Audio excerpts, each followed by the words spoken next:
Gerhana matahari yang bisa disaksikan di Palembang membuat tingkat wisatawan meningkat. Selain hotel yang okupansinya meningkat, bandara dan maskapai penerbangan pun merasakan keuntungan dengan fenomena gerhana, yaitu bulan berada di antara bumi dan matahari. Seperti yang diungkapkan Asa Perkasa selaku GM Garuda Indonesia Palembang mengatakan, untuk maskapai Garuda sendiri, fenomena gerhana membuat maskapai plat merah ini telah menjual habis tiket dari Palembang menuju kota lainnya.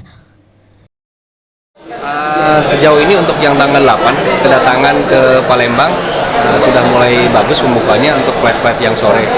Dan karena karakter penumpang Indonesia biasanya last minute ya, 3 hari sebelumnya, jadi sejauh ini belum terlihat gimana. Tapi untuk yang kepulangan tanggal 9 untuk penerbangan siang sampai malam dari kita sudah penuh. Terkait fenomena gerhana dengan jadwal penerbangan, Asa menambahkan maskapainya belum menerima larangan untuk terbang pada saat gerhana matahari terjadi.